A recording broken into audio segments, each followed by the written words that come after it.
Bonjour, on va aborder aujourd'hui un résultat très important en algèbre linéaire. Il s'agit donc du lemme d'échange. Alors, on va voir de quoi il s'agit. Voilà donc l'énoncé. Alors,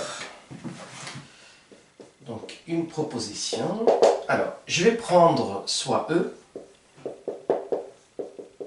un espace vectoriel, je vais le prendre de dimension finie.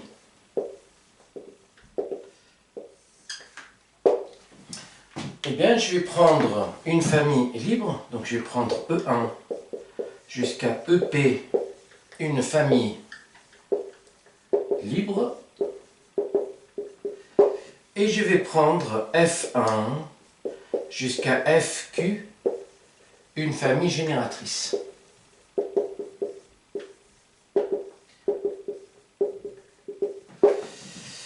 Voilà les conditions. Donc je vais prendre E, un espace vectoriel de dimension finie. Je vais prendre E1 jusqu'à EP, une famille libre. Je vais prendre F1, FQ, une famille génératrice. Eh bien, ce qui se passe ici, c'est que là, alors, donc il existe J appartenant donc à l'ensemble de 1 jusqu'à Q, tel que, eh bien, tel que E1, EP-1, FG est libre. Alors, de quoi il s'agit alors?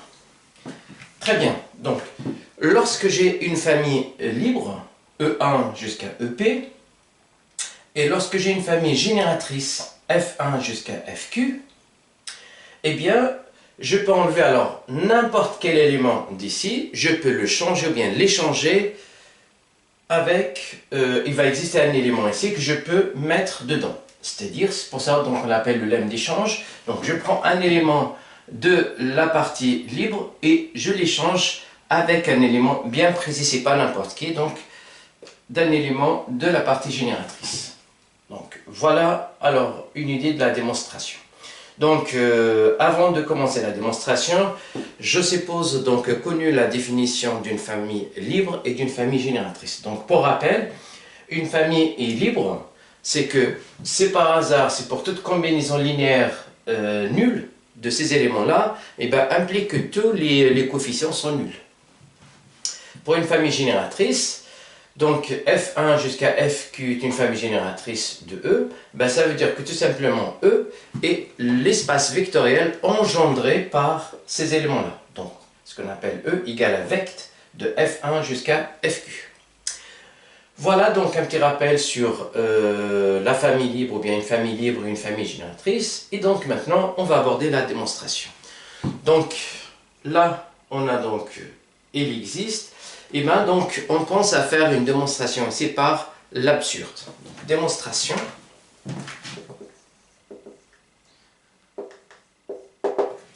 Et bien donc par l'absurde ça veut dire, ben, je vais supposer que quel que soit J appartenant à 1 Q, et bien cette famille-là est liée.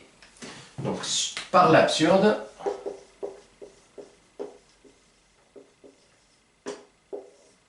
alors supposons que, donc on va supposons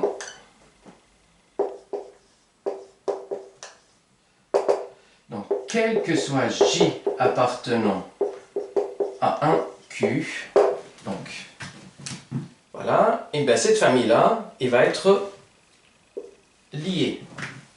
La famille, alors, E1, EP-1, F, G est lié. Eh bien, qu'est-ce que ça veut dire lié? Ça veut dire le contraire d'une famille libre. Ben, ça veut dire qu'il existe, alors, donc lié, cela veut dire qu'il existe, je vais les noter donc, lambda 1 avec la même numérotation, en fait la même indexation qu'ici, lambda 1, lambda P-1, lambda J, donc des scalaires non tous nuls. Il ne faut pas qu'ils soient tous nuls, tels que, eh bien, tel que lambda 1 E1 plus lambda P-1 E P-1 plus lambda J F J égale à 0. C'est ça ce qu'on appelle donc une famille liée, le contraire d'une famille libre. Donc, il existe une famille voilà, donc de scalaires non tous nuls, telle que cette combinaison linéaire égale à 0, sans que tous les coefficients ici soient nuls. Eh bien, alors, ici, à partir d'ici, j'ai lambda j qui est différent de 0. Donc, on va démontrer ça tout de suite. Alors, j'ai lambda j est différent de 0. Sinon, il se passerait quoi si lambda j était égal à 0? Donc, sinon, si lambda j égale à 0, on aurait quoi? J'aurais lambda 1, E1 jusqu'à plus lambda P-1, E P-1 égale à 0. Or, on avait supposé que cette famille-là, elle est libre. Donc, puisque cette famille est libre, toute sous-famille de cette famille libre est encore libre. C'est-à-dire que E1 jusqu'à EP-1 est libre. Donc, puisque E1 jusqu'à EP-1 est libre, ça entraînerait que lambda 1 égale à lambda 2 égale lambda P-1 égale à 0. Ce qui veut dire, puisque sinon ça veut dire c'est lambda j égale à 0, donc lambda j égale à 0, on a trouvé que tout ça égale à 0. Or, ça contredirait le fait que cette famille est liée. Parce que donc, dans ce cas-là, ça devient une famille libre. Voilà. Donc, à partir de là, ça c'est contradiction, qui veut dire que lambda j doit être différent de 0. Eh bien, si lambda j est différent de 0, il se passerait quoi ici?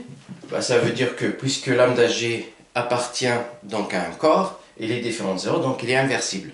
Donc à partir de là, je peux dire que je peux écrire donc fj, bien sûr, sous forme d'une combinaison linéaire de E1 jusqu'à EP-1.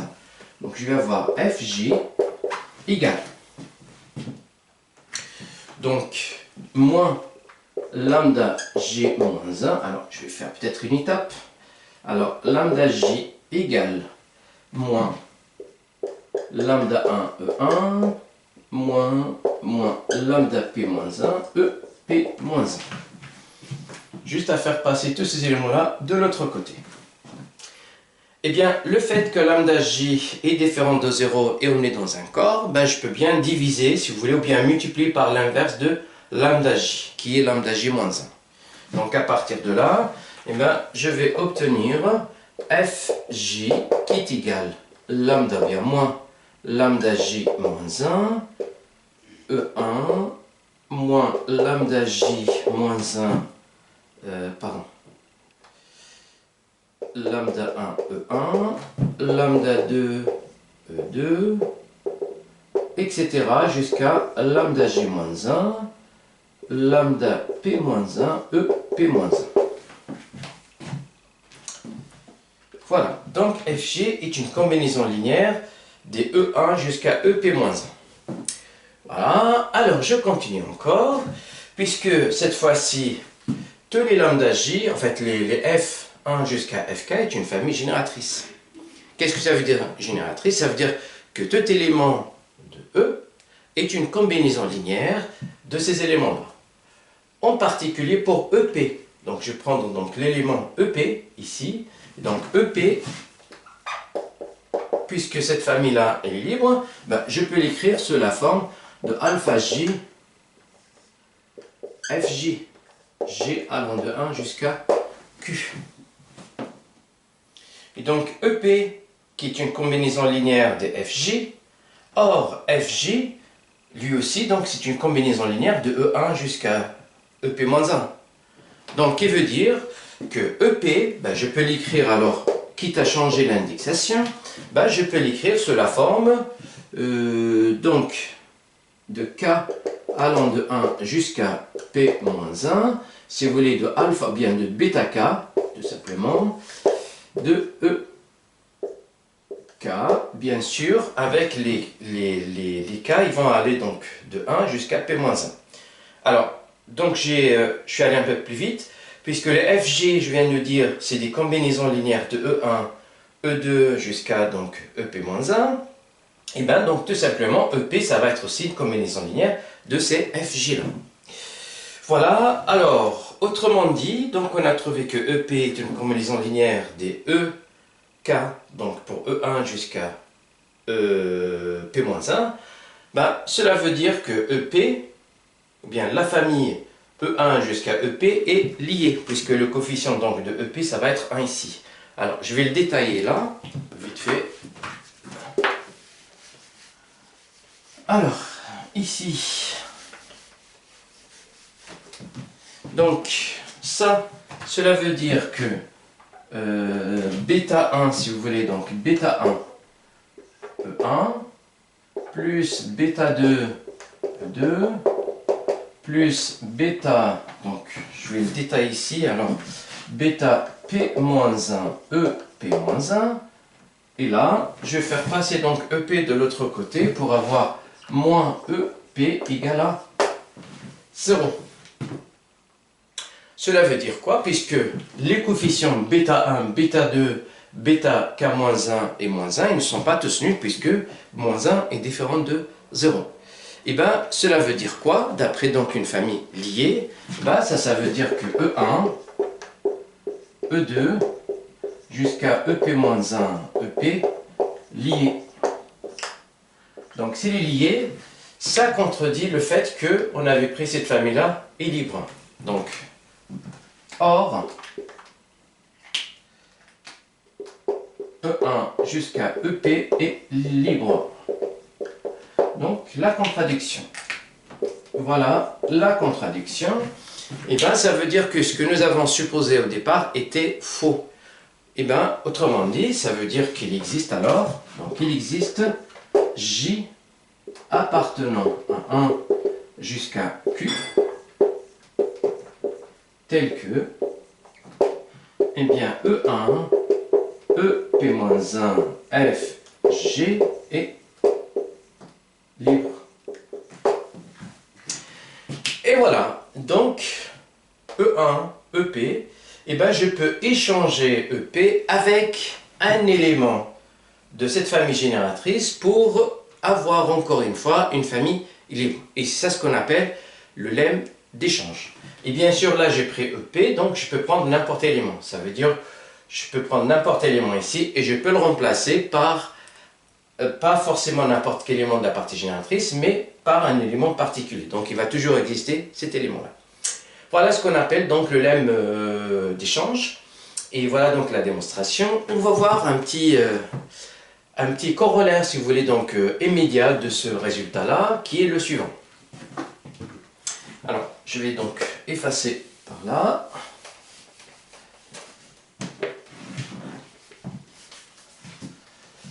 Alors, donc le lemme est, le corollaire est le suivant, puisque ici, c'est un résultat aussi qu'on utilise souvent en algèbre linéaire, c'est que lorsqu'on a deux familles, alors toujours dans un espace de dimension finie si vous voulez, et bien lorsqu'on a une famille libre et une famille génératrice, et bien qu'est-ce qui se passe? Le nombre d'éléments de la famille libre est toujours inférieur ou égal au nombre d'éléments d'une famille génératrice. Donc il existe ça, alors corollaire.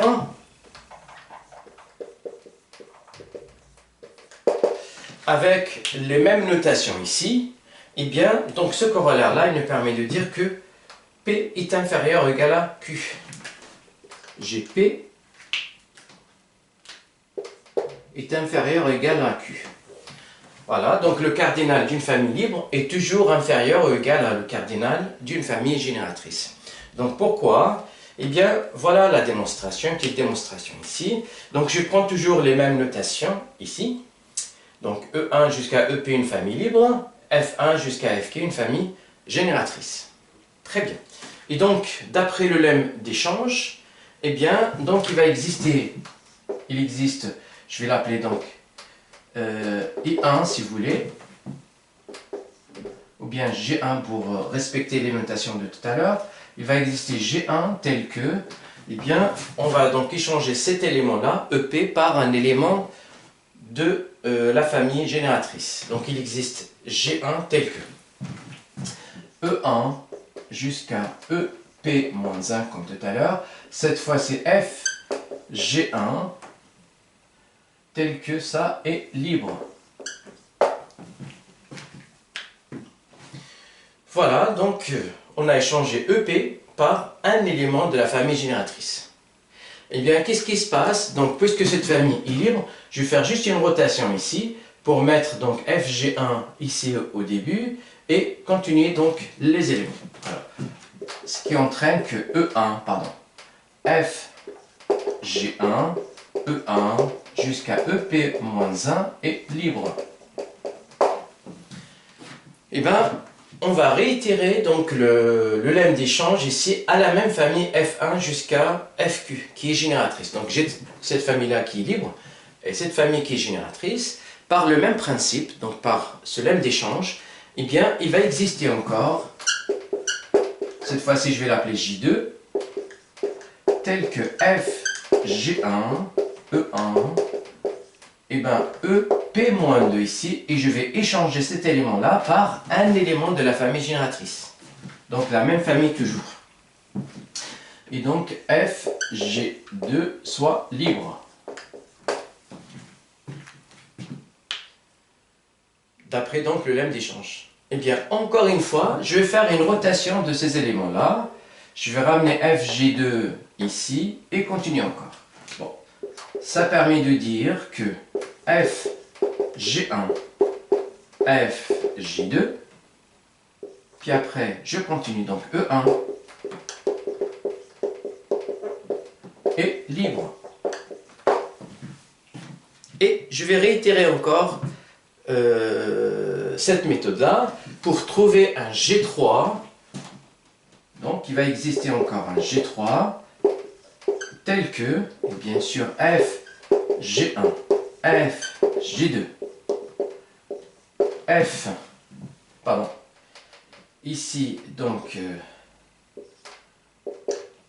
E1, EP-3 ici, parce que je vais échanger cet élément-là par un élément de la famille génératrice, que je vais appeler FG3 soit libre. Et bien, je vais continuer à réitérer la même chose, donc ou bien par récurrence si vous voulez, jusqu'à ce que, bien sûr, donc, trouver une famille FG1, FG2, on fait la même chose jusqu'à FGP, ce P là. Donc là, il est libre. Et donc de cette façon-là, ici on n'a que les éléments de la famille génératrice. Donc FG1, FJP, donc ce sont des éléments de la famille génératrice. Parce qu'à chaque fois, donc on échangeait un élément de la famille libre par un élément de la famille génératrice. Eh bien, donc, ce qu'on va voir, c'est que tous ces éléments-là, ils sont différents 2 à 2. Ben, c'est par hasard, il y en a 2 qui sont pareils, ben forcément, donc la famille ne serait pas libre. Voilà, donc on a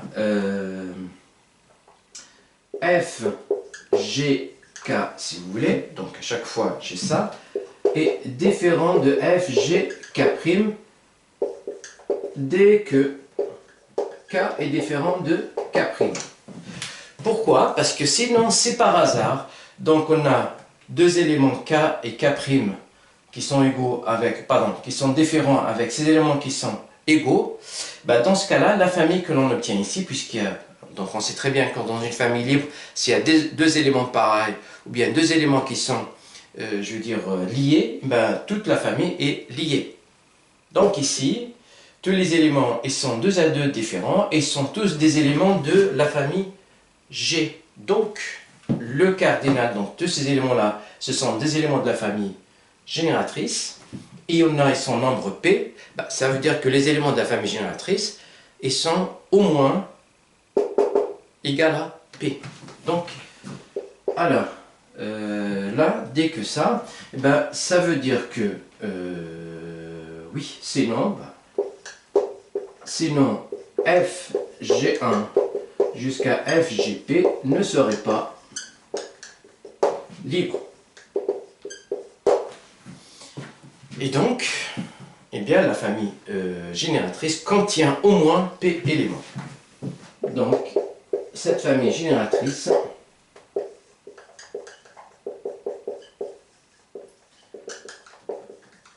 contient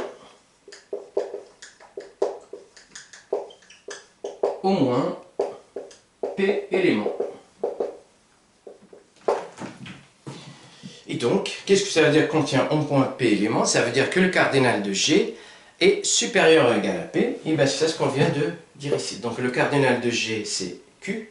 Et bien, donc, j'ai au moins, en fait, Q. La valeur minimale de Q, c'est P. Voilà. Et ça, c'est très important en algèbre linéaire. Et bien, le cas où il y a l'égalité, donc on obtient ce qu'on appelle une base.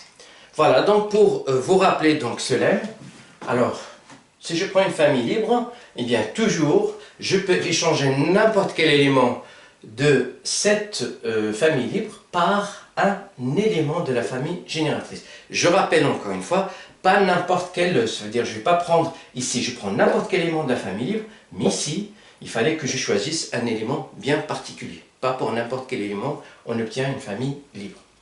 Voilà, donc on arrive à la fin de cette vidéo. Donc si vous avez des questions, si vous avez des passages que vous n'avez pas compris, donc n'hésitez pas à m'en faire part et je répondrai donc volontairement. Je vous remercie et je vous souhaite une très bonne journée. Merci et à très bientôt.